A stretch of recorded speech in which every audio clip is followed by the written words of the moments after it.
Bismillahirrahmanirrahim. Assalamualaikum warahmatullahi wabarakatuh. Alhamdulillahirabbil alamin, hamdan katsiran thayyiban mubarakan fih. Asyhadu an la ilaha illallah wahdahu la syarikalah wa asyhadu anna Muhammadan abduhu wa rasuluh la nabiyya ba'da amma ba'du.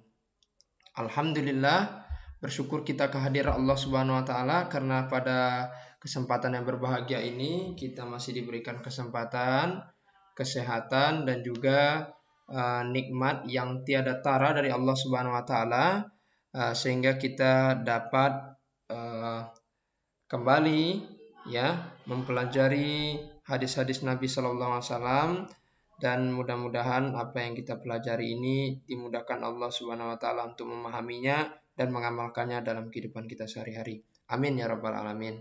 Nah, ananda yang Bapak sayangi karena Allah Subhanahu wa taala, pada kesempatan yang berbahagia ini kita akan masuk kepada materi yang baru ya.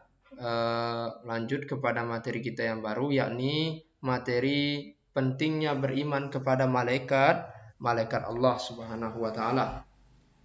Nah, baik. Yang pertama kita mengetahui ya bahwasanya Allah Subhanahu wa taala menciptakan seluruh makhluknya ya, itu beragam bentuknya. Ada yang seperti kita manusia, ada yang dalam bentuk tumbuhan, ada yang makhluk Allah itu juga hewan, ada pula makhluk Allah dari jenis malaikat, ada pula dari jenis jin ya. Jadi beragam manusia, beragam makhluk yang Allah ciptakan ya, semua itu tentunya dengan kekuasaan dan kemahaluasan ilmu Allah Subhanahu wa taala. Nah, pada kesempatan ini kita akan fokus membahas tentang malaikat-malaikat Allah. Nah, berikutnya, apa yang dimaksud dengan malaikat? Malaikat adalah makhluk Allah yang bentuknya adalah makhluk gaib yang diciptakan Allah Subhanahu wa taala dari cahaya.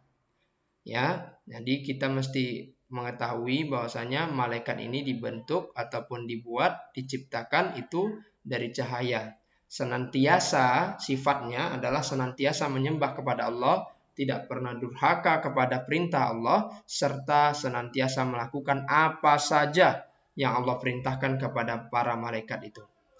Nah, kemudian keimanan kepada malaikat ya mengandung 4 unsur ya. Apa keempat unsur untuk beriman kepada malaikat? Pertama, bagian pertama kita bahas yakni mengimani adanya mereka. Mengimani keberadaan malaikat yaitu percaya ya, kepercayaan yang pasti tentang keberadaan para malaikat. Tidak seperti yang dipahami oleh sebagian bahwa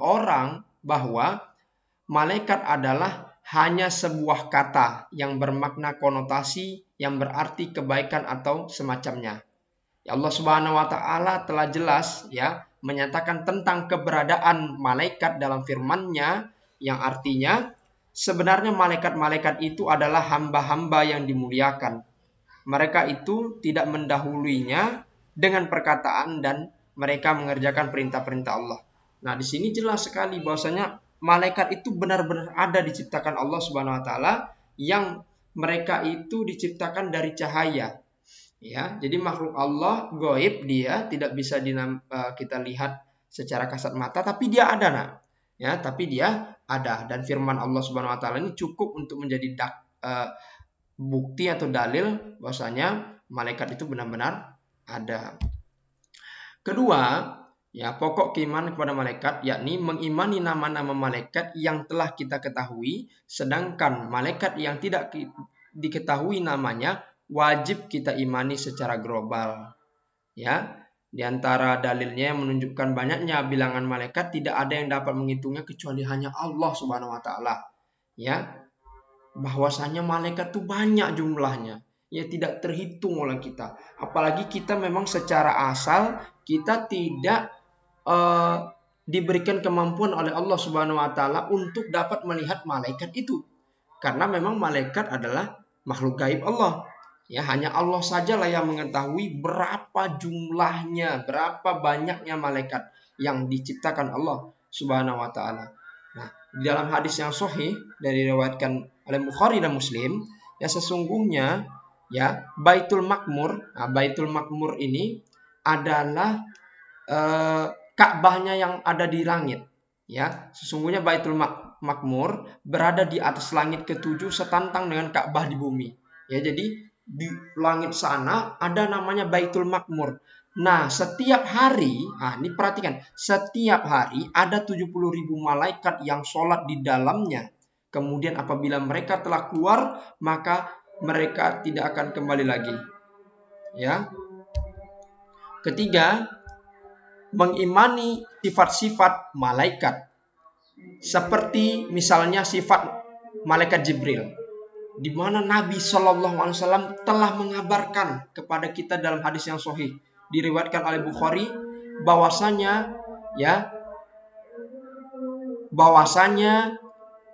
Nabi Shallallahu Alaihi Wasallam itu pernah melihat Jibril dalam bentuk yang asli, yang ternyata bentuk aslinya malaikat Jibril itu sungguh sangat besar. Ya, malaikat Jibril itu memiliki 600 sayap yang dapat menutupi cakrawala. Maksudnya gimana, Pak? Besar sekali itu, Pak. Iya. Jadi malaikat Jibril ini memang malaikat yang paling mulia. Dia adalah pemimpin daripada malaikat semuanya. Jadi seorang pemimpin memang besar, kemudian dia memiliki sayap yang banyaknya ada 600 sayap. Ya, sayap itu menutupi antara barat dan timur. Nah, ini saking besarnya malaikat Jibril ketika itu sejarahnya Nabi SAW keluar dari Gua Hira, ketika dia memandang ke atas betul-betul dinampakkan oleh Allah Subhanahu wa taala. Jadi Allah Subhanahu wa taala yang memberikan kemampuan ini kepada Nabi SAW sehingga dia bisa melihat malaikat Jibril. Ya, tentunya ini semua dengan izin Allah. Ya, semua dengan izin Allah. Maka ketika itu ditengok oleh Nabi SAW ke atas, bahwasanya besar sekali bentuk asli dari malaikat Jibril ini. Ya. Nah, Jibril dalam bentuk aslinya memiliki 600 sayap. Setiap sayap menutupi ufuk. Dari sayapnya berjauhan berbagai warna, mutiara dan permata yang hanya Allah sajalah yang mengetahui keindahannya. Ya, besar, indah pula lagi, Masya Allah. Betul-betul ini kekuasaan Allah lah yang menciptakan malaikat Jibril dengan seindah-indah bentuk. Ya. Nah, ini yang perlu Bapak sampaikan sekali lagi. Jadi pertama adalah kita mengimani keberadaan malaikat. Kemudian mengimani jumlahnya malaikat. Ya. Mengenai bagaimana Pak caranya, kita kan nggak nampak. Yang dipintakan oleh agama kita adalah bagaimana kita beriman, percaya kita. Masalah bagaimananya itu tidak dipersoalkan. Ya, itu tidak dipersoalkan. Ini lanjutan ya, penjelasan-penjelasan tadi. Nah, seperti ini. Ya. Selagi hadis ataupun dalil itu sahih dan para ulama mensahihkannya, ya, maka kita tidak membahas tentang kaifiatnya atau bagaimananya, karena Allah Maha Kuasa untuk bagaimana memperlihatkan kepada nabinya, ya, Rasulullah SAW, ya, hal-hal yang tidak dapat dan dicerna oleh akal pikiran. Ya, ini bukti bahwasanya Allah Maha Kuasa atas segala sesuatu. Kemudian ada juga dalilnya di dalam surah Al-Fatir ayat 1. Segala puji bagi Allah, pencipta langit dan bumi, yang menjadikan malaikat sebagai utusan-utusan untuk mengurus berbagai macam urusan. Yang mempunyai sayap, masing-masing ada 2 dan 3, ada pula yang 4. Allah menambahkan pada penciptaannya apa yang dikehendakinya. Sesungguhnya Allah Maha Kuasa atas segala sesuatu. Nah, ya, ini tambahan, para malaikat adalah hamba-hamba Allah yang senantiasa mentaati apa yang diperintahkan Allah dan tidak pernah sekalipun mendurhakai Allah Subhanahu wa taala. Dan terakhir, poin keempatnya adalah mengimani dengan apa yang kita ketahui tentang pekerjaan-pekerjaan mereka. Ya, kita mengimani dengan apa yang kita ketahui tentang pekerjaan-pekerjaan mereka yang mereka ditunaikan berdasarkan perintah Allah. Ya, seperti bertasbih, yang mensucikan Allah, beribadah kepada Allah tanpa kenal lelah dan tanpa pernah berhenti. Ya. Di antara para malaikat ada yang memiliki tugas khusus, misalnya Jibril, ya. Ini malaikat Jibril alaihi salam ditugasi menyampaikan wahyu dari Allah kepada para rasulnya, ya, alaihimussalam. Jadi Jibril itu tugasnya adalah menyampaikan wahyu dari Allah Subhanahu wa taala kepada para rasulnya. Kemudian Mikail ditugasi untuk menurunkan hujan dan menyebarkan hujan. Ya, jadi tugas yang diberikan Allah kepada malaikat Mikail ini adalah bagaimana dia untuk menurunkan hujan dan menyebarkan hujan tersebut. Kemudian kita lanjut, Israfil yang ditugasi meniup sangkakala. Yang keempat adalah malaikat maut. Nah, malaikat maut ditugasi mencabut nyawa. Dalam beberapa asar disebutkan bahwa malaikat ini bernama Israel, namun asar tersebut tidak sahih.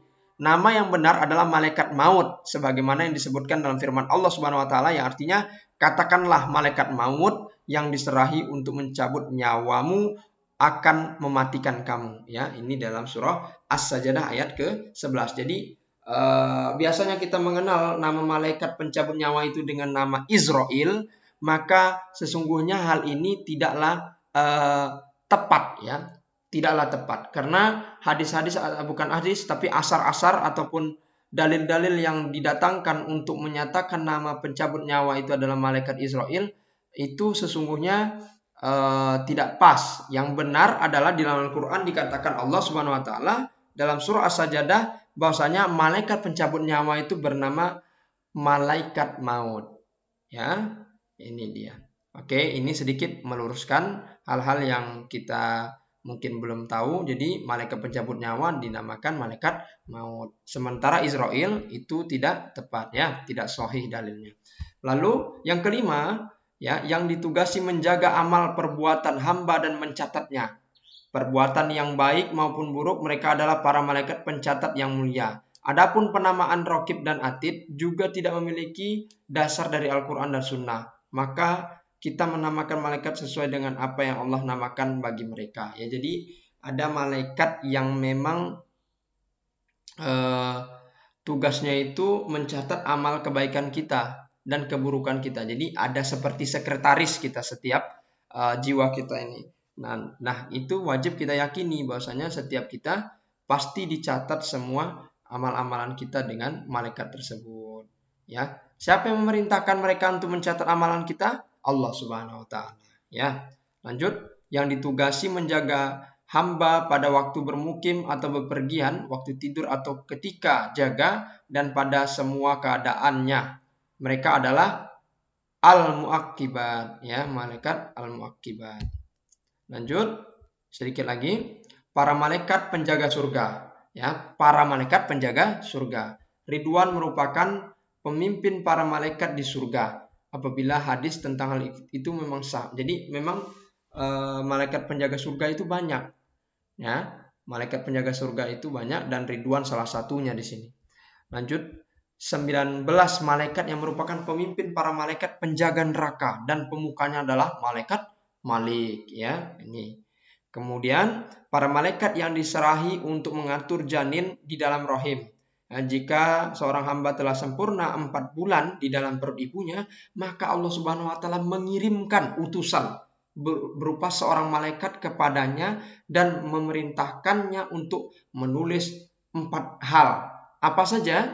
Pertama, rezekinya, ya, kemudian ajalnya, kapan dia akan meninggal, kemudian amalnya baik dan buruknya dicatat juga oleh malaikat itu, dan terakhir sengsara atau bahagianya kehidupannya itu dituliskan, ya. Kemudian yang terakhir, para malaikat yang diserahi untuk menanyai mayit, ya, ketika telah diletakkan di dalam kuburnya. Nah, ketika itu dua malaikat mendatanginya untuk menanyakan kepadanya tentang robnya, agamanya, dan nabinya. Nah, inilah, ya, anak-anak semua, di antara ada 4 hal tadi poin-poin yang telah kita sebutkan di awal tentang beriman kepada malaikat-malaikat Allah, dan materi ini juga ditutup dengan para nama malaikat beserta tugasnya. Mudah-mudahan yang sedikit ini bermanfaat. Semoga kita semua dimudahkan dalam mempelajari agama Allah Subhanahu wa taala dan mengamalkannya dalam kehidupan kita sehari-hari. Alhamdulillah, terima kasih atas segala perhatian dan wassalamualaikum warahmatullahi wabarakatuh.